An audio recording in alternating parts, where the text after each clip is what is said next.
बिस्मिल्लाहिर्रहमानिर्रहीम। अस्सलाम वालेकुम वरहमतुल्लाहि वबरकातुहू। My dear brothers and sisters, आज हम बात करेंगे हया के बारे में, यानी मॉडेस्टी। अरबी ज़ुबान में हया का लफ्ज़ जो है ये हयात के साथ मिलता जुलता लफ्ज़ है, सेम रूट वर्ड है इनका। यानी कि हया जो है वो आपको हयात देती है, आपको ज़िंदगी देती है।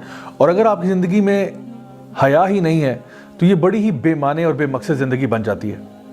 नबी करीम सल्लल्लाहु अलैहि वसल्लम की एक हदीस है जहाँ पे आपने इरशाद फरमाया कि इन्ना लिकुल्ली दीनिन खुलुक व खुलुकुल इस्लाम अल हया, कि यकीनन हर दीन का, हर मज़हब का एक बुनियादी कैरेक्टरिस्टिक होता है, और जो इस्लाम का बुनियादी कैरेक्टरिस्टिक है, जो इस्लाम का असल मिजाज है, वो हया है। एक और हदीस में आपने ये बात इरशाद फरमाई कि अगर तुम्हारा हया चली जाए तो ईमान भी चला जाता है, यानी दोनों बिल्कुल साथ साथ हैं। अगर हया चली जाए तो ईमान चला जाता है, और अगर ईमान चला जाए तो हया भी चली जाती है। अल्लाह सुब्हानहू तआला ने कुरान मजीद में सूरह नूर में मर्दों को भी और औरतों को, दोनों को हुक्म दिया कि वो अपनी नज़रों को नीचे रखें और अपनी शर्मगाह की हिफाजत करें। यानी हमारा दीन जो है कॉन्स्टेंटली इस बात को प्रोपेगेट करता है कि इंसान के अंदर शर्म और हया होनी चाहिए। लेकिन अगर आप आजकल की मॉडर्न सोसाइटी को देखें तो उसमें जो वर्ड शेम है, इसको बड़ा नेगेटिवली इस्तेमाल किया जाता है, जैसे कि शेम ऑन यू। हालांकि शेम जो था वो इंसान को होना चाहिए था कि माशरे से, अल्लाह ताला से और अपने आप को खुद हिफाजत करना, बहुत सारी डिफरेंट चीज़ों से अपने आप को महफूज रखना, अपनी शर्म का ख्याल रख के। नबी करीम सल्लल्लाहु अलैहि वसल्लम ने हमें बार बार इसी चीज़ की तालीम भी दी। लेकिन बहरहाल आजकल का जो मीडिया है वो इस बात पर तुला हुआ है कि औरतों को एक्सपोज करना, ये वेस्टर्न सोसाइटीज़ जो हैं वो एक तरफ तो वुमेन्स राइट्स को चैम्पियन करते हैं, लेकिन यही वो लोग हैं जो कि वुमेन को एक्सप्लॉइट भी करते हैं in the name of entertainment. यानी अगर आपने गाड़ी का भी ऐड देना है तो उसमें किसी औरत को एक्सपोज ज़रूर किया जाता है। पूरी की पूरी आप मूवी इंडस्ट्री देख लें, पूरी की पूरी आप जो इनकी म्यूज़िक इंडस्ट्री है उसको देख लें, कितना ज़्यादा ऑब्जेक्टिफिकेशन की जाती है औरतों की, ताकि वो अपनी हया को छोड़ दें। याद रखिए कि हया जो है वो दो किस्म की होती है, एक तो अच्छी हया होती है और एक बुरी हया होती है। अच्छी हया ये है कि आपके दिल में शर्म महसूस हो कि मैं कोई भी ऐसा काम नहीं करना चाहता जो अल्लाह और रसूल के दीन के ख़िलाफ़ है। और बुरी हया ये है कि आप नेक काम करने में शर्मा जाएं। यानी आप नमाज़ पढ़ने जा रहे थे, आपके दोस्त यार वहाँ बैठे हुए थे, लेकिन आप नमाज़ नहीं पढ़ना चाह रहे। क्यों? कि लोग कहेंगे कि ओहो ये तो बड़ा मौलवी हो गया। ये गलत बात है। या कोई ये कहे कि तुम बहुत नेक हो गए, हम बड़े गुनाहगार हैं जो तुम उठ के नमाज़ पढ़ने जा रहे हो। तो कभी भी नेकी को करने में हया नहीं होनी चाहिए, लेकिन बुराई को करने में लोगों की भी हया होनी चाहिए, और अल्लाह ताला से सबसे ज़्यादा आपको हया होनी चाहिए। चाहे आप अकेले में इंसान बैठा हो, उसको मालूम हो कि मेरा अल्लाह तो मुझे देख रहा है। इसलिए ये चीज़ बड़ी अहम है हम सबको फॉलो करने के लिए। एक बहुत ही ज़बरदस्त किताब है सिलसिला मुफ़्सिदातुल क़ुलूब शेख सालेह अल मुनज्जिद की, जिसमें वो दो बहुत ही खूबसूरत वाक़यात का जिक्र करते हैं जो मैं आज आपके सामने पेश करना चाहता हूँ। छोटी छोटी सी दो स्टोरीज़ हैं। पहली स्टोरी जो है वो रबिया बिन ख़तीम की है, जो हमारे सलफ़ुस सालिहीन में से बहुत ही नेक और मुत्तकी शख्स हुआ करते थे, और उनका लोग जानते थे कि वो कितने तकवा वाले हैं, अल्लाह से डरने वाले हैं। तो उस ज़माने के जो यहूद थे उन्होंने ये फ़ैसला किया कि अगर हम चाहते हैं कि मुसलमान यूथ को करप्ट किया जाए, मुसलमान यूथ को राह से हटाया जाए, नेक राह से, तो उसके लिए अगर हम लोग रबिया बिन ख़तीम को करप्ट कर लेंगे जो कि उनके रोल मॉडल हैं, तो फिर यूथ के लिए भी करप्शन की तरफ जाना आसान हो जाएगा। तो उन्होंने क्या किया, उस इलाके की सबसे खूबसूरत लड़की को तलाश किया जो कि एक तवाइफ़ा थी, और उसको ये कहा कि हम तुम्हें पैसे देते हैं कि तुम जाके रबिया बिन ख़तीम को अपनी तरफ माइल करने की कोशिश करो। वो लड़की जो थी वो इंतहाई खूबसूरत थी। उसने मस्जिद के बाहर वेट करना शुरू किया। रबिया बिन ख़तीम वहाँ से निकलते हैं, वो उनके पीछे पीछे चलना शुरू कर देती है।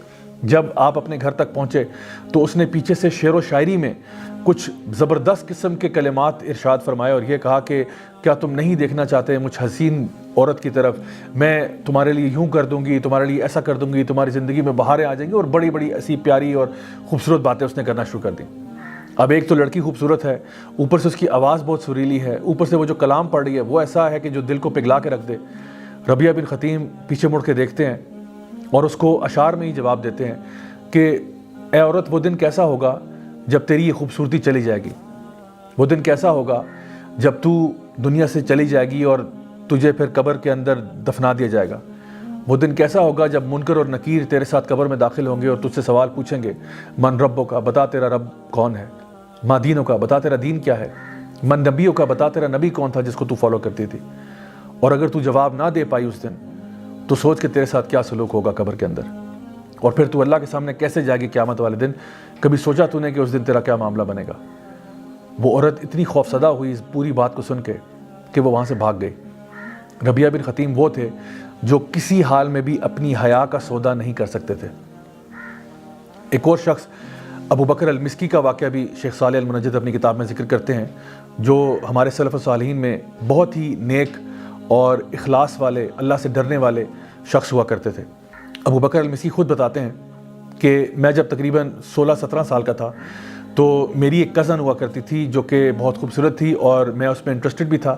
عمر میں وہ ان سے بڑی تھی، لیکن کہتے ہیں کہ میں اس میں انٹرسٹڈ تھا اور وہ کنفرم میرے میں انٹرسٹڈ تھی، کیونکہ اس نے باتوں باتوں میں یہ بات کا اظہار بھی کیا ہوا تھا۔ لیکن ابو بکر المسکی نے کبھی اس بات کا اظہار اس کے سامنے نہیں کیا تھا۔ تو کہتے ہیں ایک دن کیا ہوا کہ اس نے مجھے انویٹیشن بھیجا کہ جی ہمارے گھر پہ ایک دعوت ہے، سارے فیملی ممبرس کو بلایا ہوا ہے، تو آپ بھی تشریف لے آئیں۔ تو ابو بکر المسکی نے کہا کہ ٹھیک ہے جی، میں بھی وہاں پہ چلا گیا۔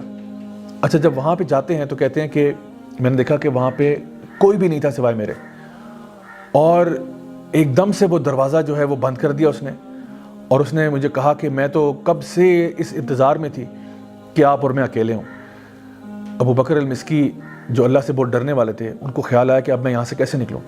انہوں نے جواب میں کہا کہ اگر آپ سچ پوچھیں تو میں بھی آپ میں بہت انٹرسٹڈ ہوں، اور مجھے بھی بڑی خوشی ہے کہ ہم دونوں آج اکیلے ہیں اور ایک ساتھ ہیں، لیکن چونکہ میں یہ ایکسپیکٹ نہیں کر رہا تھا، آپ مجھے تھوڑی سی مہلت دیں کہ میں ذرا واش روم سے ہو آؤں اور ذرا فریش اپ ہو کے پھر آپ کے پاس میں آتا ہوں۔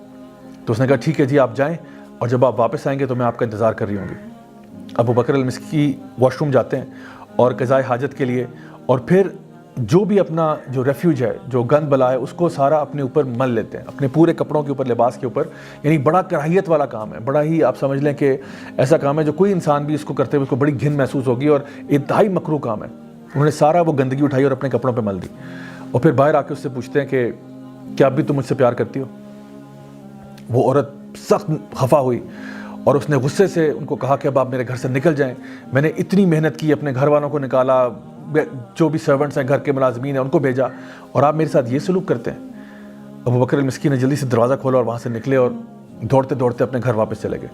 کہتے ہیں کہ میں نے اپنا لباس چینج کیا، غسل کیا، وضو کیا، اس کے بعد میں نے نماز پڑھی، اللہ تعالیٰ کے آگے گڑ گڑا کے دعائیں کیں اور معافی مانگی کہ اللہ مجھ سے غلطی ہو گئی۔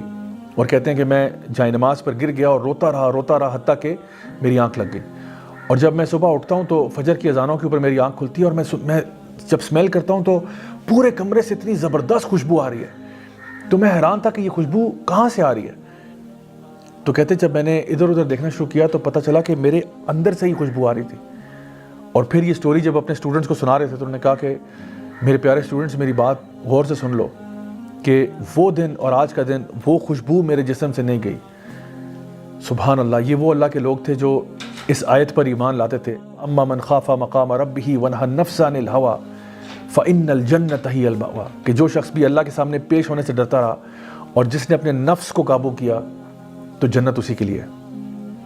My dear brothers and sisters, یہ وہ لوگ تھے جو اپنی حیا کی اتنی حفاظت کرتے تھے، مکروہ کام بھی کر لیتے تھے حیا کو بچانے کے لیے۔